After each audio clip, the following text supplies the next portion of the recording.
The runner runs over one and the first baseman plays on one, and I really favor that myself. I think it eliminates a lot of injuries. We've got another scoring opportunity. Martha went out at second, 1 out, and the batter is Sue Smalley, the right fielder. Nice pitch, a little bit high and outside, right at the letters. Smalley's a .210 hitter on the season.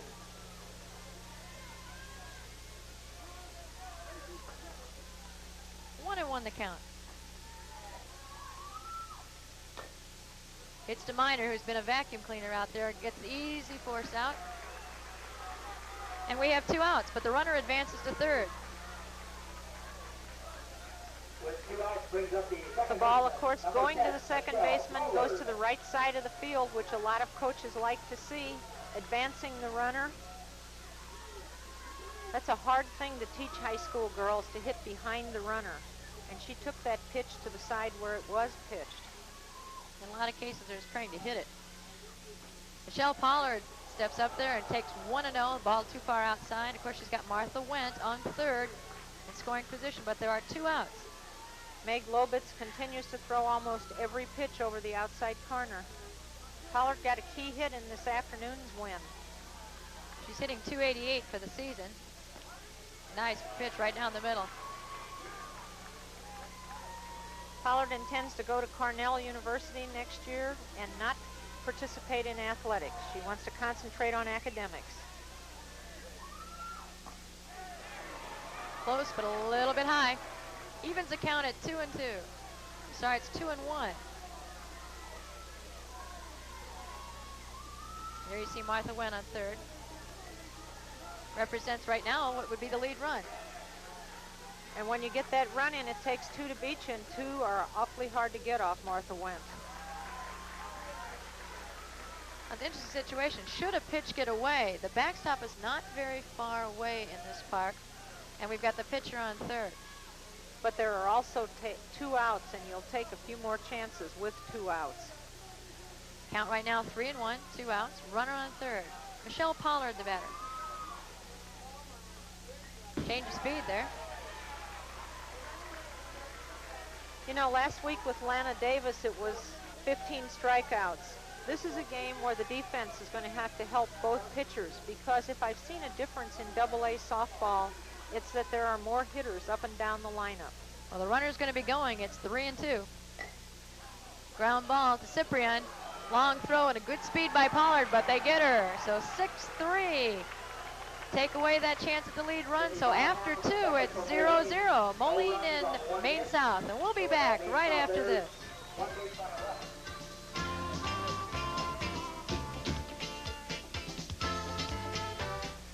Fans here at Mineral Springs Park. Lori, it's a beautiful ballpark, and Mineral Springs is really the center for softball in the state of Illinois. It certainly has been for many years. 2 years ago, the ASA National Fast Pitch Tournament was here, and again this fall it will be here in August. And of course, it's been the site of the IHSA tournaments every year for 13 consecutive years. And Barb Waddell and her crew here, the tournament manager, just does a fantastic job putting this tournament together. She certainly does. She was a softball player herself with the Pekin Lions, and a very good one.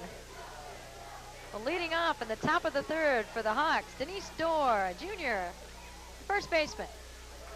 Looks at strike one, a .343 hitter. Denise had that last put out in the bottom of the second. Swings at strike 2. Maine South has batting averages that are a little bit higher than Moline's. Even their number 8 hitters batting .333, or 9 hitter batting .333, excuse me. Of course, some of that may be that strategy of putting a little bit of a leadoff kind of hitter down near the bottom of the lineup so you come into the top. So you have all that speed together, correct. Bounces in there, 2-2. So after 2 strikes, what you were talking about, the pitcher doesn't really have to throw that many strikes. You try to see if you can get them to take one. Right. You want them to hit your pitch, and your pitch isn't in the strike zone. Strike 3, another strikeout for Martha Wendt, her third. Here's the pitch by Wendt. She gets full extension on that backswing, throws the rise ball, which is her bread and butter pitch, and Dorr, of course, swings and misses it. Martha Went, and her smile is coming up to bat is Karen Walker, a junior center fielder. One reason she smiles is all these strikeouts. She wouldn't be smiling if those were line drives up the middle. Karen Walker, our batter, she's got a count of 1-0 on her. Had made 2 great running over the shoulder catches this afternoon. Just basically saved the ball game for them. She and Lisa Hausman on Moline have made the most sensational outfield plays in the tournament. And the outfield has been in play more in this tournament than in past tournaments that I've witnessed. Well, Kaczynski from St. Francis Joliet also made probably 6 or 7 putouts in her first game that were just astounding with the sun beating in her face. So we've had some great play out there in the green area. That's right. And left field's a terrible sun field in Pekin. Little blooper. Oh, boy, Stacy Pollard just crashed into the fence on that attempt right at the neck.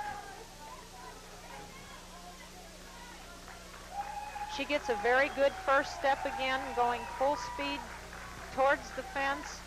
And the bad thing about the construction of that fence is it's neck high or head high.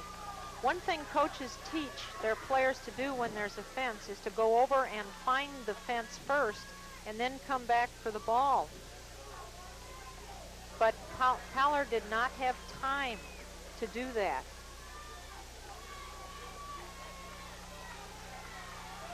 Boy, what a play. She just about caught that ball, too. She's just an exceptional athlete. She came up diving for a play in foul territory today. Nothing intimidates her. She'll run through a wall for you.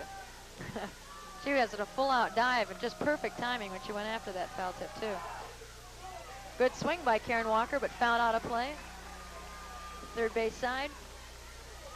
And did you tell me that Karen Walker was brought up from the junior varsity in the middle of the season? That's my understanding. So she has played both levels at least sometime this year. And boy, what an addition she's been. Half swing, they look down for help, and they call it a strike. Say she went around. So another strikeout for Martha Went. Here comes the pitch. We'll get a chance to see if she did break her wrist. Looks to me like she might have. First base umpire Willie Brown certainly thought she did.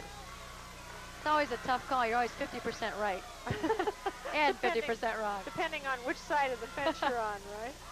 Well, Sandy Soder up to bat, the senior left fielder. One of those people making those great catches. A 4.11 hitter on the year. He popped out to the catcher last time at bat. Foul back. You know, the amazing thing, Ann, I was talking to Coach Kerr before the game, and he told me that not one single player on his team had been offered a college scholarship up to this point, and here they are playing for the high school state championship. Well, we've seen a lot of college coaches around here at this tournament, so maybe somebody's gotten a look at somebody they didn't expect, and maybe some of those people are the Hawks. We really appreciate those coaches coming out here and supporting the great brand of softball we have here in Illinois. They've been from every conference, the MAC conference, the Gateway Conference, the Big Ten, all over the Midwest. Soder with a 2-2 count and 2 outs. Facing Martha Went from Moline. Inside, jumps away. Even, that's a full count now, 3-2. Wentz still throwing that rise ball, probably 3 out of every 4 pitches. Well, your leadoff hitter is usually a good contact hitter with a good eye, so let's see what happens.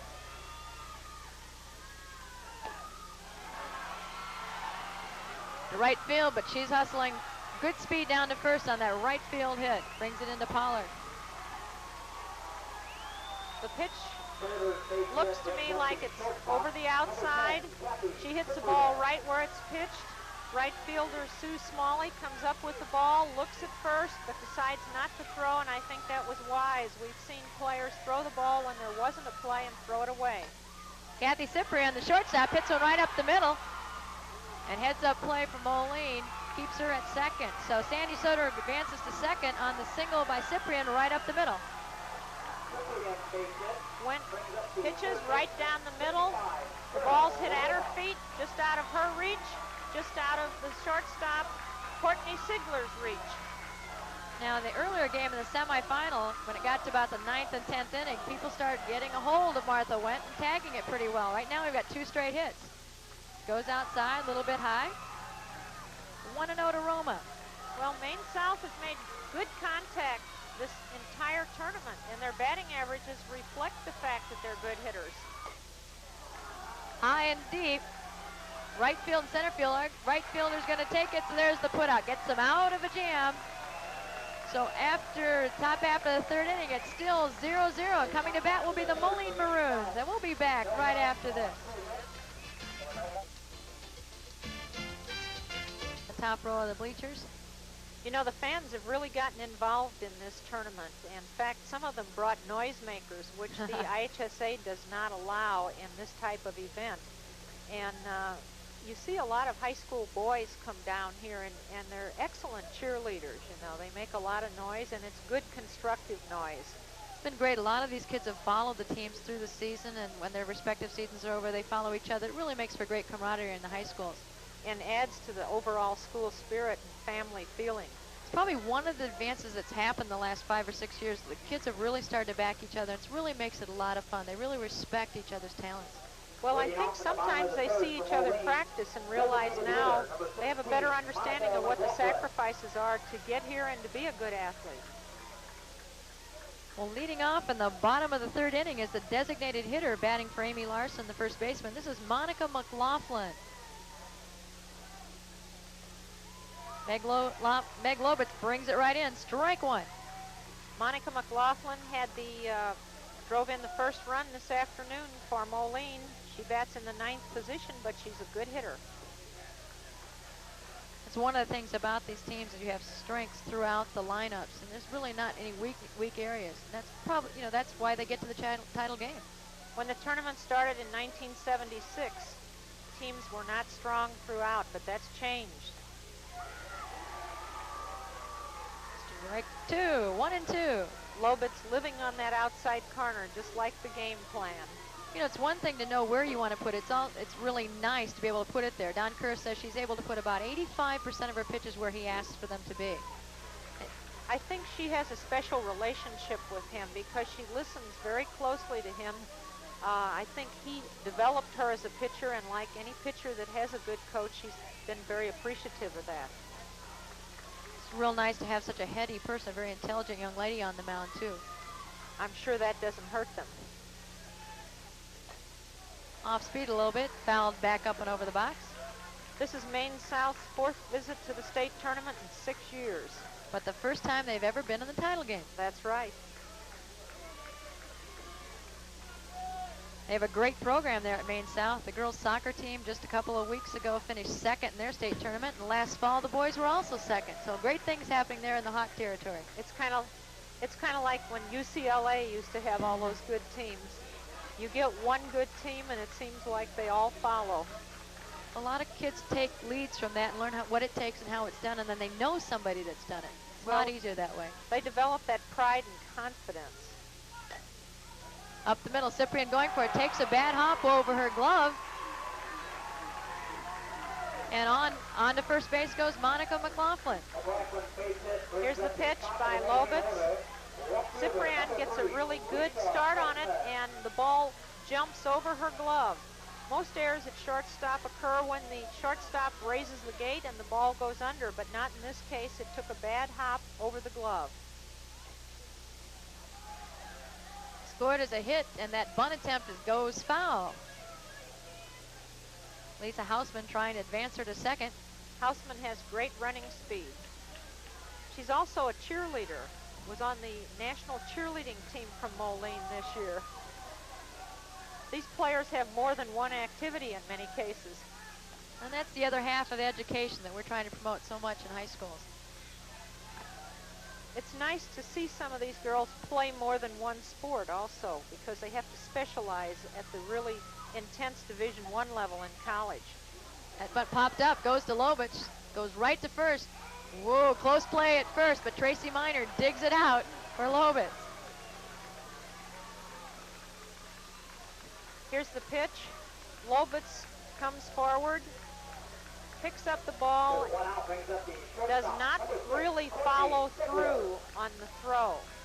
Most bad throws from pitchers on the overhand throw comes when they try and short arm that throw, when they really don't bring their arm back and follow through. Oh, hit the bag. It's a fair ball by Courtney Sigler. We've got our first scoring attempt going home with the pitch. Oh, it's a question whether she tagged her. Umpire at home says no, just missed her on the attempt out of left field on the throws. Jenny Smith looked at him like she didn't believe the call. Here's the pitch. The ball going over third.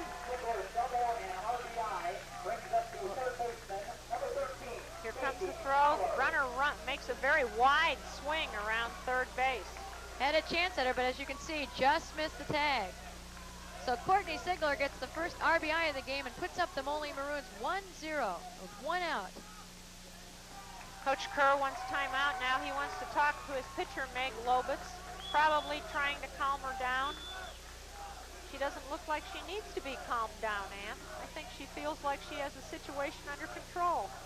You know, Courtney Sigler this afternoon must have fouled off 10, 12 pitches, all pulling the ball left field. Just never got one fair. I guess she was saving it for tonight. Well, she might have been, and you know, I think one thing Coach Kerr might have reminded Meg Lobitz was to keep that ball outside so they couldn't pull it. Well, with Sigler at second and 1 out, this is Stacy Paller. Who would be one of the batters I would least like to face if I were pitching. Great little athlete. Hitting .326. She's the captain of the team and is Miss Intensity out there on the field. Real unusual for a junior. It says a lot about her leadership abilities. Flight out to the shortstop last at bat.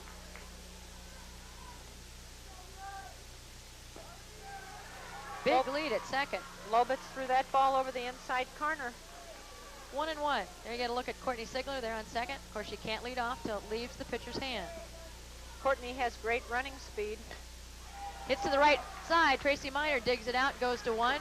Heads up play. Denise Dorr looks over at third, but no throw. Fakes it, gives it back to the pitcher. You might mention, Lori, that circle. Here's the pitch again. It looks to me like Paller tried to hit to the right side and advance that runner if she could, which she did. Another example of her heads-up kind of play, being able to put it where they want. That's the second time that Moline's done that, taken the runner that direction.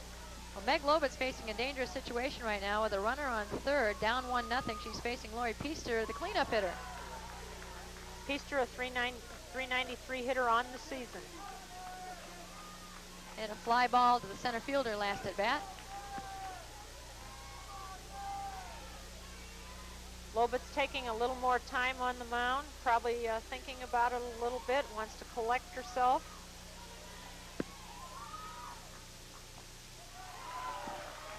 A little bit low. 2-0. Not want to give her too much good to hit. It looks to me like her velocity's dropped off a little bit. What do you think, Ann? Maybe just a little bit. Probably, actually, in both pitchers. I mean, between them, they pitched 20 innings today. Right. And that back-to-back days. Though they pitch often day after day, it's not too often they pitch actually 2 games in a tournament. And in this intense type of situation, and they've both been in close games today, extra inning games. A little bit low, close call. I think the umpiring in this tournament overall has been very good. It's been excellent, very consistent, and I think as a coach and as a player, that's what you really want, as long as you know what to expect. We haven't really had a major rhubarb yet.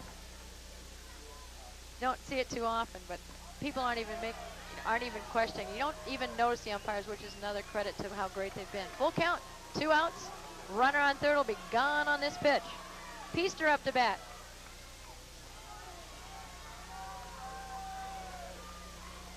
The left fielder very deep against Peaster. Oh, and there's Tracy Miner, makes a leaping grab, the second baseman, to retire the side. But not before they come up with a run, so Moline leads it after 3, 1-0. And we'll be back. That's part of that. Lori Peaster at bat, line shot. Right away, Miner made a start and caught the ball at the height of her leap. A lot of people catch it coming down. She caught it right when she should. And that saved a run. And right now, Moline leads at 1-0. You know, Ann, you don't get to these tournaments without developing some pride in your program. And Moline, of course, won the state championship last year. They were 4th the year before. They're in the championship game this year. Maine South is playing now for the 4th time in 6 years. And Casey last week, when they won the state championship, of course, has been here many times. And that's their 2nd state championship. So you kind of develop a tradition like the old Yankees had. Well, good begets good. That's right. Speaking of Moline, they're trying to become the first team to defend their championship since Quincy Notre Dame way back in 81 and 82. And it's not an easy thing to do because everybody aims for you. Well, Kim Kamaki to lead it off for the Hawks. The right fielder and the cleanup hitter. Kamaki also pitches, but we haven't seen her in that role in this tournament. Coach Don Kerr evidently thinks Meg Lobitz has done just fine in getting them to the finals. Long fly ball, left center. And Lisa Hausman grabs it. Long fly ball out. That's one of the easier catches she's made in this tournament. Most of them have been acrobatic. Well, actually, this is the first time also that the girls have had to play under the lights, so it's another factor right now that they're dealing with. But they're mostly used to that kind of situation.